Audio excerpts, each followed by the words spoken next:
الحمدللہ والصلاة والسلام علی رسول اللہ اما بعد۔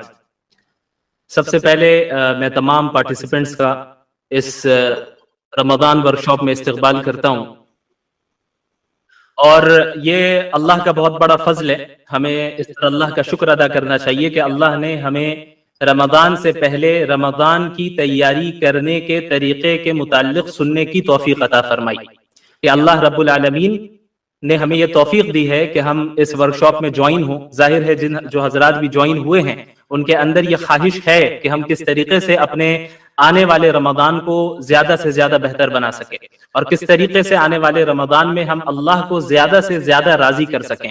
تو یہ توفیق ملنا، یہی اللہ کی خوشنودی اور اس کی رضامندی کا پہلا اسٹیپ ہے کہ آپ کو اللہ نے یہ توفیق دی ہے، ہمیں اللہ نے یہ توفیق دی ہے۔ اب اس توفیق کا صحیح استعمال کر کے ہم کس طریقے سے اللہ رب العالمین کو راضی کرنے والے بن جائیں، اور رمضان کے صحیح اہمیت، اس کی جو اصل ہمیں جس طرح قدر کرنی چاہیے اس طرح قدر کرنے والے بن جائیں۔ اور چند بات اسے بھی اپنے ذہن میں رکھیں کہ یہ جو لیکچرز دیے جائیں گے، جو مختلف ٹاپکس پہ ٹوٹل 6 سے 7 ٹاپکس کور کیے جائیں گے ان 2 دن میں، آپ اپنے قلم اور کاپی کو اپنے ساتھ رکھیں، نوٹ بک کو اپنے ساتھ رکھیں، اور اپنی کنوینئنس کے اعتبار سے جس لینگویج میں آپ کو آسانی ہو امپورٹنٹ پوائنٹس کو ضرور نوٹ کریں۔ ہمارے جو سلف صالحین تھے رحمہم اللہ، ان کا یہ معمول رہا ہے کہ وہ جو علم سیکھتے تو اپنے علم کو وہ قلم بند کر لیا کرتے، یعنی اسے نوٹ کر لیا کرتے، لکھ لیا کرتے، کیونکہ انسانی میموری جو ہے وہ کب بھول جائے، وہ چیزیں کب نکل جائیں انسانی میموری سے، اس کا پتہ نہیں ہے کسی کو۔ لہٰذا لگتا ایسا ہے کہ ہم ساری چیزیں یاد کر لیں گے، لیکن اگر ہم ان چیزوں کو، ان پوائنٹس کو لکھ رہے ہیں، ہر ورڈ کو نہیں لکھنا ہے، جو باتیں آپ کے سامنے پیش کی جا رہی ہیں ان کو سمرائز کر کے ان کے پوائنٹس کو جو ہے آپ نوٹ کر لیں، تاکہ آئندہ ریکال کرنے میں آپ کے لیے آسانی ہو۔ دوسری چیز، تو تمام افراد کے ذہن میں یقیناً سوالات ہوں گے، ہر ایک کے سوال کا جواب دینا ظاہر ہے یہ پاسبل بات نہیں ہے، چونکہ صرف دو گھنٹے کی ورکشاپ ہے آج، اور کل بھی 2 گھنٹے کی ورکشاپ ہے۔ تو اس کے لیے طریقہ کار یہ متعین کیا گیا ہے کہ آپ حضرات کے ذہن میں جو بھی سوال آئے وہ آپ میسج کے ذریعے، کمنٹ کے ذریعے لکھ دیں، وہاں پہ بھی آپ اپنے کوسچنز لکھ سکتے ہیں۔ تو ان میں سے 2-3 سوالات کہ ان سوالات کو لیا جائے، اہم سوالات جو نظر آئیں انہیں ہم لیں انشاءاللہ تعالی۔ تو جو میرا ٹاپک ہے وہ ہے ویلکمنگ رمضان، کہ ہم رمضان کا استقبال کس طرح کریں۔ ہم دیکھتے ہیں معاشرے میں کہ رمضان کے استقبال کرنے کے مختلف طریقے ہوتے ہیں، مختلف پروگرامز منعقد کیے جاتے ہیں، مختلف سیمینارز ہوتے ہیں، اور مختلف جو ہیں تقریریں ہوتی ہیں، ورکشاپ جو ہم کر رہے ہیں یہ بھی ایک طریقہ ہے۔ البتہ یہ جو سارے طریقے ہیں یہ رمضان کے استقبال کرنے کا اصل طریقہ نہیں ہے، بلکہ یہ ذریعہ ہے کہ اس ذریعے کے واسطے سے ہم یہ جان سکیں کہ استقبال رمضان کس طریقے سے ہونا چاہیے۔ رمضان کو ویلکم ہم اس ورکشاپ سے نہیں کر رہے ہیں، رمضان کا استقبال ہم تقریروں کے ذریعے یا پروگرامز کے ذریعے نہیں کرتے ہیں۔ سلف صالحین، اللہ کے رسول صلی اللہ علیہ وسلم اور صحابہ کرام نے جس طریقے سے رمضان المبارک کا استقبال کیا ہے، اس طریقے کو جاننے کے لیے اس ورکشاپ کو منعقد کیا گیا ہے۔ تو ہم نے ورکشاپ کو جوائن کر لیا تو اس کا یہ مطلب نہیں کہ ہم نے رمضان کا استقبال کر لیا، رمضان کا استقبال کرنا ابھی باقی ہے۔ تو رمضان کا استقبال اللہ کے رسول صلی اللہ علیہ وسلم اور صحابہ کرام کس طرح فرمایا کرتے تھے، اسے ہمیں جاننا ہے۔ آپ کو معلوم ہونا چاہیے کہ اللہ کے رسول صلی اللہ علیہ وعلی آلہ وصحبہ وسلم شعبان کے مہینے سے ہی رمضان کی تیاریاں شروع کر دیتے تھے۔ حضرت عائشہ رضی اللہ عنہا فرماتی ہیں کہ اللہ کے نبی صلی اللہ علیہ وسلم جتنے زیادہ نفلی روزے شعبان کے مہینے میں رکھا کرتے تھے، اتنے زیادہ نفلی روزے کسی اور مہینے میں نہیں رکھتے تھے۔ اتنا اہتمام ابھی سے ہوتا تھا۔ حضرت اسامہ بن زید رضی اللہ عنہ نے اللہ کے رسول صلی اللہ علیہ وسلم سے یہ سوال کر لیا کہ یا رسول اللہ صلی اللہ علیہ وسلم، کیا مسئلہ ہے کہ ہم آپ کو دیکھتے ہیں کہ آپ شعبان کے مہینے میں بڑے کثرت کے ساتھ روزے رکھتے ہیں؟ تو اللہ کے نبی صلی اللہ علیہ وسلم نے اس کے پیچھے جو وجہ تھی، جو ریزن تھی، وہ آپ صلی اللہ علیہ وسلم نے بیان فرمایا۔ وہ کیا اللہ کے نبی صلی اللہ علیہ وسلم نے کون سی بات ارشاد فرمائی؟ آپ صلی اللہ علیہ وسلم نے فرمایا کہ دیکھو، شعبان کا مہینہ رجب اور رمضان کے درمیان کا مہینہ ہے، بیچ کا مہینہ ہے۔ رمضان اور رجب اور رمضان کے درمیان شعبان ہے، اس کے بیچ میں شعبان ہے، اور یہ ایک ایسا مہینہ ہے جس میں اکثر لوگ غافل رہتے ہیں، لوگ اکثر غفلت میں رہتے ہیں۔ اور یہ ایک ایسا مہینہ ہے جس میں پورے سال کے اعمال، جو گڈ ڈیڈز یا کوئی بھی ڈیڈز، برے ڈیڈز ہوں یا اچھے ڈیڈز ہوں، انسانوں کے اعمال، انسانوں کے ڈیڈز اللہ رب العالمین کے سامنے پیش کیے جاتے ہیں۔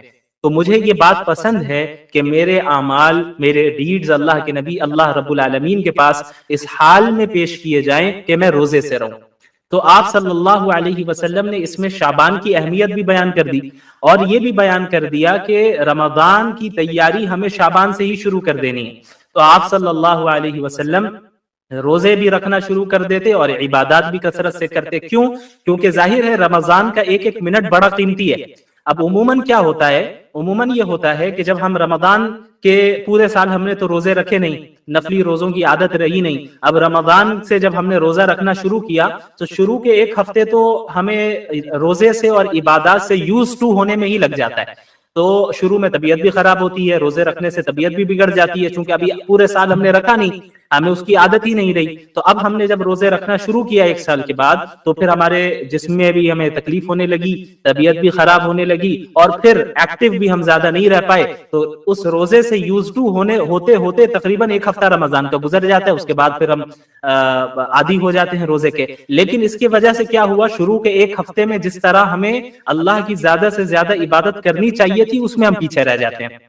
تو اللہ کے نبی صلی اللہ علیہ وسلم اور صحابہ کرام اور سلف صالحین رحمہم اللہ، یہ حضرات شعبان سے ہی روزہ رکھنا شروع کر دیتے تھے، شعبان کے ہی سے ہی روزے رکھنے شروع کر دیتے تھے تاکہ عادی ہو جائیں اسی مہینے میں، اور جو کچھ شروع میں طبیعت خراب ہونی ہے اور دیگر پریشانیاں ہونی ہے وہ شعبان میں ہی ہو جائے۔ اب جب رمضان کا مہینہ شروع ہو رہا ہے تو پورے ایکٹیو ہو کر جو ہے ہم عبادات کریں۔ اسی طرح بہت سے لوگوں کا عام دنوں میں قیام اللیل کرنے کی عادت نہیں ہوتی، تہجد کرنے کی عادت نہیں ہوتی، تو اللہ کے نبی صلی اللہ علیہ وسلم اور صحابہ کرام اور ہمارے جو علماء اور سلف صالحین گزرے ہیں، وہ شعبان میں عبادتوں کی کثرت کرنے لگتے، عبادتوں کی تعداد بڑھا دیتے۔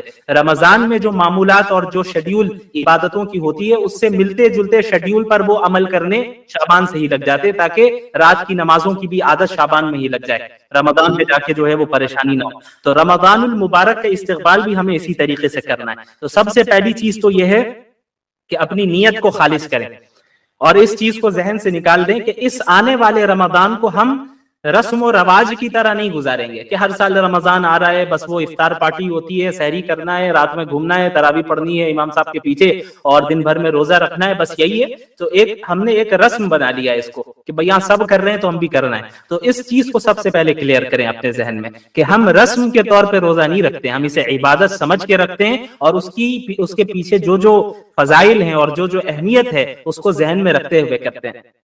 تو سب سے پہلی چیز یہ ہے کہ اپنی نیت کو خالص کرنا، نیت کی اصلاح کرنا کہ ہم رمضان کے روزے کس کے لیے رکھ رہے ہیں، رمضان کی عبادت ہم کس کے لیے کر رہے ہیں، ہم اللہ کو راضی کرنے کے لیے کر رہے ہیں۔ ایک تو یہ ہے کہ بری نیت ہو، لوگوں کو دکھلاوے کے لیے ہم کر رہے ہیں، بھئی روزہ ہم رکھ رہے ہیں تاکہ لوگ دیکھیں، لوگ کہیں کہ ہم روزے دار ہیں، یا روزہ ہم اس لیے رکھ رہے ہیں کہ تاکہ یہ لوگ نہ کہے کہ بھائی دیکھو مسلمان ہے روزہ نہیں رکھتا ہے، نماز تراویح یا قیام اللیل ہم پڑھ رہے ہیں یا عبادتیں کر رہے ہیں اس لیے کر رہے ہیں کہ گھر والے کہیں یا دیکھنے والے کہیں کہ بڑا عابد و زاہد ہے، یا سب کر رہے ہیں اس لیے ہم کر رہے ہیں۔ تو یہ دونوں طریقے صحیح نہیں۔ ایک ہوتا ہے کسی عمل کے پیچھے غلط مقصد ہونا، غلط نیت ہونا، اور ایک ہوتا ہے کہ کسی عمل کے پیچھے کوئی نیت ہی نہیں ہونا۔ یہ دونوں بری چیزیں ہیں۔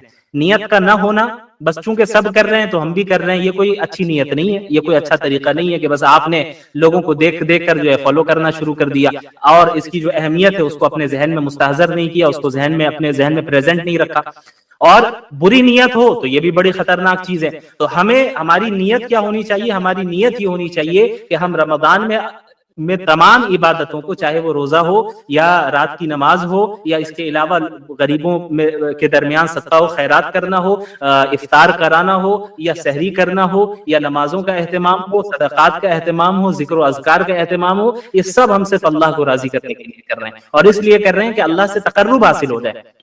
رمضان کا جو مہینہ ہوتا ہے یہ ایک ٹریننگ، تربیتی کورس ہوتا ہے، ایک مہینے کے کورس سے اللہ رب العالمین ہمیں گزارتے ہیں کہ پورے 11 مہینے جو ہے ایک بندہ دنیا کے پیچھے بھاگتا رہتا ہے، اور کبھی اکثر ایسا ہو جاتا ہے کہ دنیا غالب آ جاتی ہے، اللہ کو بھول جاتا ہے۔ دنیا غالب آ جاتی ہے، اللہ کو وہ بھول جاتا ہے. تو رمضان کے مہینے میں ٹریننگ ہو رہی ہوتی ہے کہ بھئی اب آ جائیں، جہاں جہاں بھٹکے ہوئے جو ہیں، اللہ آواز لگا رہا ہے کہ سب آ جائیں، آئیں اور اپنی اصلاح کر لیں، آئیں اور ہمارے قریب آئیں. اب آپ دیکھیں اللہ کے نبی صلی اللہ علیہ وسلم نے رمضان کے متعلق کیا فرمایا. اللہ کے نبی صلی اللہ علیہ وسلم نے فرمایا کہ جب رمضان کا مہینہ شروع ہوتا ہے تو فتحت ابواب الجنہ واغلقت ابواب النار، کہ جنت دروازے کھول دیے جاتے ہیں اور جہنم کے دروازے بند کر دیے جاتے ہیں. کیوں بھائی ایسا کیوں کیا جاتا ہے؟ اس کا کیا تعلق ہے؟ ابھی تو ہمیں جنت میں اٹھ کے جانا نہیں ہے، ایسا تو نہیں عید کے دن ہی جنت چلے جائیں یا عید کے دن ہی جہنم چلے جائیں، ایسا تو نہیں ہوتا ہے. کیوں ایسا پھر اللہ تعالیٰ فرماتے ہیں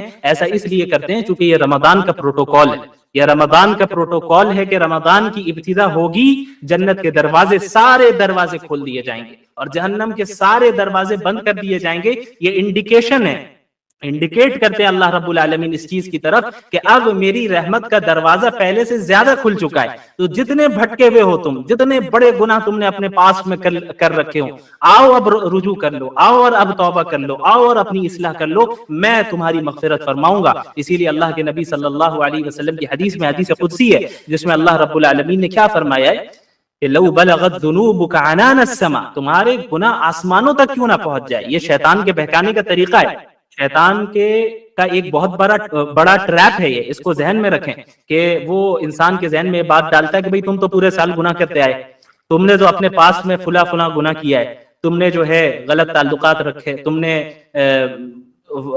کسی کا مال دبایا ہے، اور تم نے جو ہے زنا کیا ہے، تم نے یہ کیا ہے، تم نے وہ کیا. یہ سارے گناہ اپنی جگہ پر، اس سے توبہ کرنا ضروری ہے، اور جن کا حق دبایا گیا ہے ان تک حق لوٹانا ضروری ہے. لیکن شیطان کیا وسوسہ ڈالتا ہے؟ شیطان یہ وسوسہ ڈالتا ہے کہ بھئی اب عبادت کر کے کیا فائدہ، تم نے تو پچھلے سال گناہ کیے تھے، ابھی پچھلے مہینے تم نے یہ غلطی کی، پچھلے مہینے تم نے اللہ کی اس طرح نافرمانی کی، تو اب تمہاری دعا کرنے سے جو ہے، تمہاری دعا سے اللہ کوئی تمہیں معاف کرنے والا نہیں ہے، کس منہ سے اللہ کے پاس جاؤ گے. یہ شیطان کا ٹریپ ہے، اس سے بچنا ہے. اسی لیے اللہ رب العالمین نے فرمایا قل یا عبادی الذین اسرفوا علی انفسہم لا تقنطوا من رحمت اللہ، کہ اللہ کے رسول آپ میرے بندوں سے کہہ دیجئے. یہ دیکھیں آپ اللہ بندے کہہ کر پکار رہے ہیں ہر ایک کو، جو بڑے سے بڑا دیندار ہے اس کو بھی، اور جو بڑے سے بڑا گنہگار ہے اس کو بھی، آخر سب اللہ ہی کے بندے.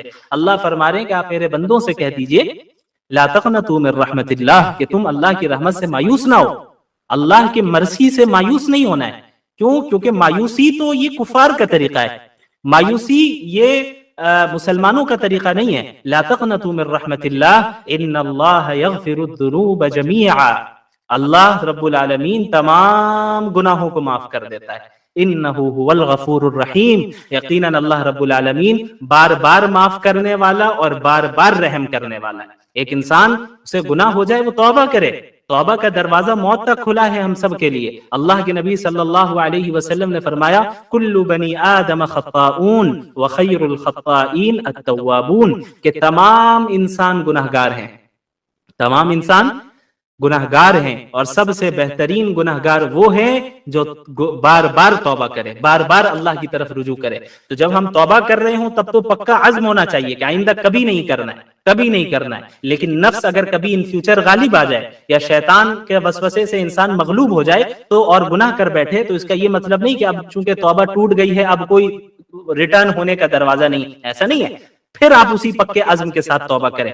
تو رمضان کے مہینے کا استقبال ہمیں توبہ کے ذریعے کرنا ہے، اپنی نیت کی درستگی کے ذریعے کرنا ہے، اس میں اخلاص پیدا کر کے کرنا ہے کہ ہم جو کام کرنے کے لیے جا رہے ہیں وہ اللہ رب العالمین کے لیے ہی کرنے جا رہے ہیں. اور اسی طرح اللہ کے نبی صلی اللہ علیہ وسلم نے رمضان میں جو ہے روزوں کی جو اہمیت ہے اسے بھی بیان کیا. روزہ کیوں رکھتے ہیں؟ قرآن کریم میں اللہ نے کیا فرمایا ہے؟ یا ایھا الذین آمنوا کتب علیکم الصیام کما کتب علی الذین من قبلکم لعلکم تتقون، کہ اے ایمان والو تم پر روزے اس لیے فرض کیے گئے ہیں جیسے تم سے پہلے کے لوگوں پر فرض کیے گئے تھے، اور اس لیے فرض کیے گئے ہیں تاکہ تم متقی ہو جاؤ، تقوی والے ہو جاؤ. تو روزے کا مقصد باڈی فٹنس نہیں ہے، روزے کا مقصد کیا ہے؟ تقوی حاصل کرنا ہے. بعض لوگ سائنٹیفک بینیفٹس کو روزے کا مقصد قرار دیتے ہیں، یہ غلط بات ہے. ابھی آپ جو ہے وہ ڈائٹری اینڈ سلیپنگ ہیبٹس کے اوپر بھی جو ڈاکٹر صاحبہ آئیں گی وہ گفتگو کریں گی، تو سائنٹیفک بینیفٹ بھی ہو سکتا ہے بعض بتائیں، تو اسے بھی اچھے سے سننا ہے. لیکن یہ یاد رکھنا ہے کہ وہ سائنٹیفک اور میڈیکل بینیفٹس روزے کا مقصد نہیں ہے، وہ روزے کے فائدے ہیں. سیکنڈری درجے کی چیزیں ہیں وہ. اصل مقصد کیا ہے روزے کا؟ عبادات کا اصل مقصد کیا ہے؟ اللہ کو راضی کرنا اور تقوی حاصل کرنا. تقوی کہتے کسے ہیں؟ حضرت عمر بن خطاب رضی اللہ عنہ نے ایک مرتبہ حضرت عبداللہ بن مسعود رضی اللہ عنہ سے سوال کیا کہ بتائیں آپ کے تقوی کسے کہتے ہیں؟ تو حضرت عبداللہ بن مسعود رضی اللہ عنہ نے فرمایا کہ اے امیر المومنین، کیا آپ نے کبھی ایسے راستے سے گزرے ہیں کہ چاروں طرف یا دونوں طرف سے دھاردار جو ہے درخت یا جو ہے وہ پیڑ پودے ہوں کانٹے والے، جس میں چاروں طرف سے کانٹے لگے ہوں اور بیچ میں راستہ بالکل پتلا ہو؟ تو حضرت عمر بن خطاب رضی اللہ عنہ نے فرمایا کہ ہاں، ایسے راستے سے ایک مرتبہ گزرنا ہوا ہے. تو عبداللہ بن مسعود رضی اللہ عنہ نے حضرت عمر بن خطاب رضی اللہ عنہ سے فرمایا کہ تو بتائیں آپ پھر اس راستے سے کیسے گزرے تھے؟ تو حضرت عمر رضی اللہ عنہ نے فرمایا کہ میں نے اپنے ہاتھ کو اور اپنے کپڑوں کو، اپنے دامن کو، اپنے آستین کو سمیٹ لیا اور بالکل سیدھے راستے سے آگے نکل گیا. حضرت عبداللہ بن مسعود نے فرمایا کہ بس یہی تقوی ہے کہ آپ کے معاشرے میں آپ جہاں رہ رہے ہیں چاروں طرف سے گناہ کے کانٹے اور فتنوں کے کانٹے موجود ہیں.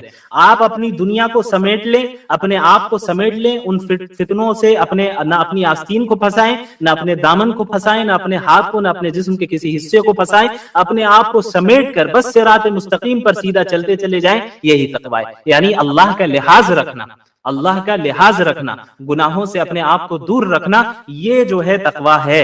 اور روزے کا مقصد ہی یہ ہے. روزے میں کیا ہوتا ہے؟ ایک انسان حلال چیزوں سے بھی رکتا ہے اللہ کے حکم سے. اب آپ بتائیے، ایک گلاس پانی جو آپ پیتے ہیں، ابھی افطار کے لیے دسترخوان آپ نے بچھا دیا، فروٹس لگا دیے، پکوڑے لگا دیے اور سموسے آپ نے لگا لیے، پانی اور روح افزا اور ساری چیزیں رکھ لی آپ نے اپنے ساتھ.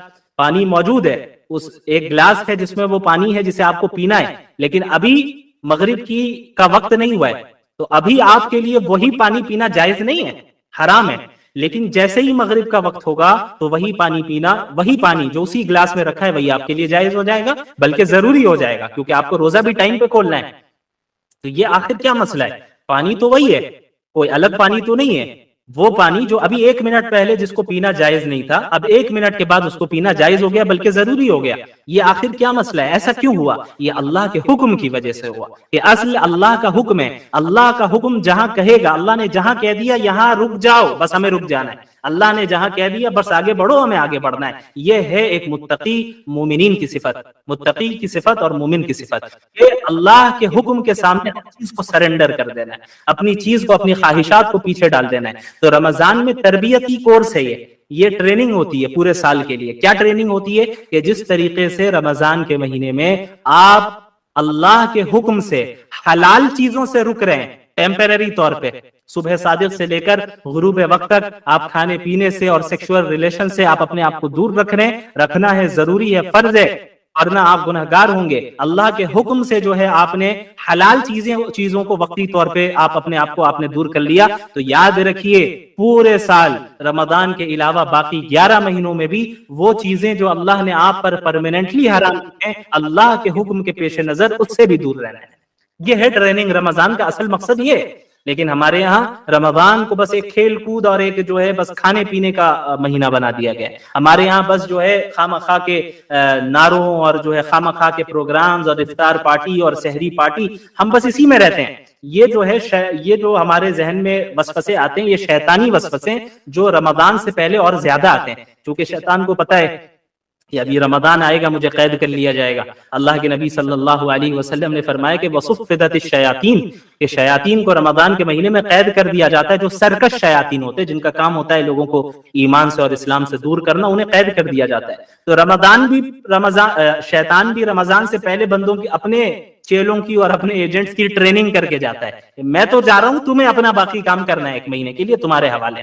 تو ہمیں یہ دیکھنا ہے کہ ہم شیطان کے ایجنٹ بنیں گے یا اللہ رب العالمین کے بندے بنیں گے. ہم شیاطین کے بندے ہیں یا اللہ کے بندے ہیں. اللہ کے نبی صلی اللہ علیہ وسلم نے فرمایا لا یؤمن احدکم حتی یکون ہواہ تبعا لما جئت بہ، تم میں سے کوئی اس وقت تک مومن، کامل مومن، ایک اعلیٰ درجے والا مومن ہو ہی نہیں سکتا جب تک کہ وہ اپنی میری لائی ہوئی شریعت کے تابع نہ ہو جائے، اس کی خواہشات میری لائی ہوئی شریعت کے تابع نہ ہو جائے. کیا مطلب؟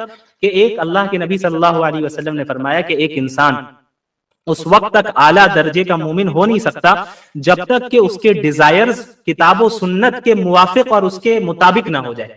ایک ہماری خواہش ہو رہی ہے مجھے حجاب نہیں پہننا ہے، میرا جسم میری مرضی، لیکن قرآن کہہ رہا ہے کہ عورتوں سے کہو کہ وہ حجاب پہنے. اب یہاں پہ امتحان ہو رہا ہے، یہ امتحان کی جگہ ہے کہ اب یہ میری بندی اللہ میرے حکم کو ترجیح دے گی یا اپنی خواہشات پہ عمل کرے گی.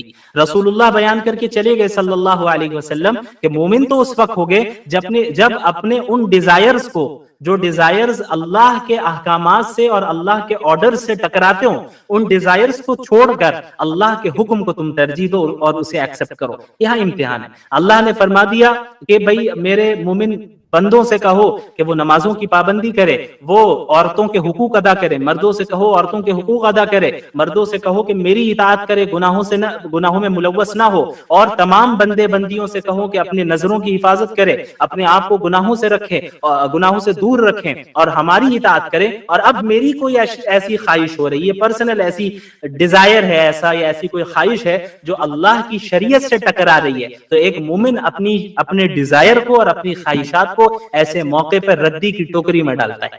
وہ اللہ کی اطاعت کرتا ہے، رسول اللہ کی اطاعت کرتا ہے. کیوں؟ کیونکہ وہ جانتا ہے کہ یہ دنیا اصل دنیا نہیں ہے، یا چند دن کی زندگی ہے. 40 سال، 50 سال، 60 سال، 70 سال، 100 سال، اور وہ تو آج کل 20 سال کے نوجوان جو ہے ہارٹ اٹیک سے گر کے مر جا رہے ہیں، پتہ بھی نہیں چل رہا ہے کون کب اچانک کس کی موت ہو جا رہی ہے، کسی کو نہیں پتا ہے. تو ایک ایسی زندگی جس میں ہمیں موت کا ہی نہیں پتا کہ ہم جو ہے کب موت آ جائے اور کتنے زندہ رہیں گے. اور ہم یہ جانتے ہیں کہ آخرت کی جو زندگی ہے وہ ہمیشہ ہمیشہ کی زندگی ہے، اور دنیا کا کوئی مقابلہ ہی نہیں آخرت کے ساتھ. یعنی کوئی کمپیر آپ کر ہی نہیں سکتے، کوئی کمپیریزن نہیں ہے. اس کی ایک مثال اللہ کے رسول صلی اللہ علیہ وسلم نے دی کہ تم اندر میں ایک نیڈل ڈالو، سوئی ڈالو، اور اس سوئی کو باہر نکالو، تو اس سوئی پر جو پانی لگا ہے یہ دنیا ہے، اور جو سامنے سمندر موجود ہے یہ آخرت ہے. اللہ اکبر. آپ اس سے اندازہ لگائیں کہ آخرت کے سامنے دنیا کی کوئی حیثیت نہیں.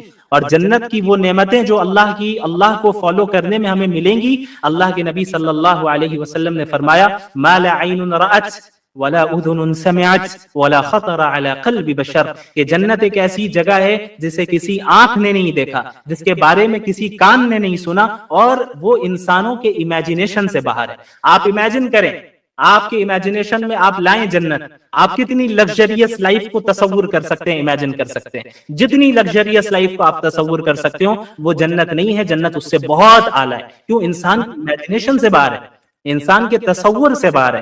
تو اب ایک عقل مند انسان کون ہے؟